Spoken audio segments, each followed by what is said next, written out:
बिस्मिल्लाहिर्रहमानिर्रहीम। अस्सलाम वालेकुम जी। मैं हूँ मुनज़्ज़ा वक़ार और वेलकम करती हूँ आपको अपने किचन में। जी तो आज मेरे किचन में बन रहा है गर्मियों के लिए बेहतरीन सा जूस, जिसको बनाना बहुत ही आसान है।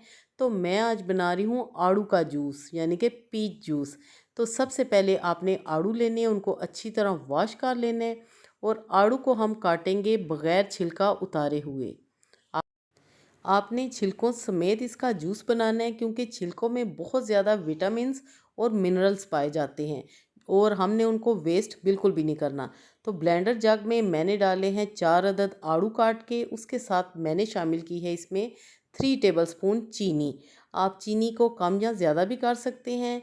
1/4 टीस्पून इसमें जाएगा काला नमक, जिससे कि ये जूस बहुत ज़्यादा रिफ़्रेशिंग बनेगा। एक हम लेंगे लेमन बड़े साइज़ का और उसको भी हम स्क्वीज़ कर लेंगे। हम किसी भी ब्रांड का कितना ही अच्छा क्यों ना जूस ले लें, डब्बे का जूस उसमें सिर्फ शुगर होती है, कुछ भी उसमें कोई फ़ायदा नहीं होता। घर में ताज़ा ताज़ा जूस बनाएं, विटामिन्स और मिनरल से भरपूर एनर्जी पाएं। जी तो यहाँ पर मैंने डाला है आधा ग्लास पानी और आइस क्यूब्स। जी तो अब हम जग को लगाते हैं मशीन पर और अच्छी तरह ब्लेंड कर लेंगे। 1 से 2 मिनट तक आपने ब्लेंड करना है। बीच में एक बार आप जग को बंद कर लें मशीन को, ताकि हमारी मशीन ख़राब ना हो।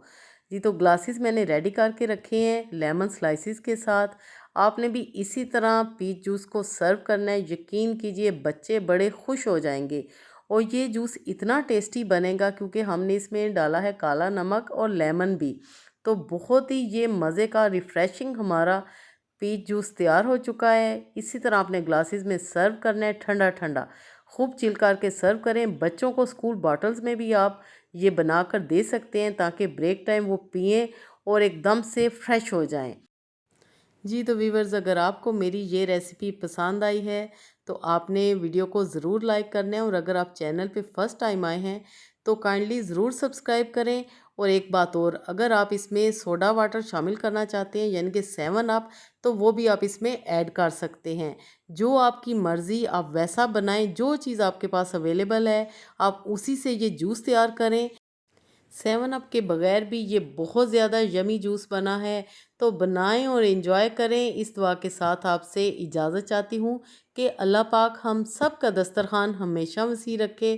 Thanks for watching. Okay then, अल्लाह हाफिज़।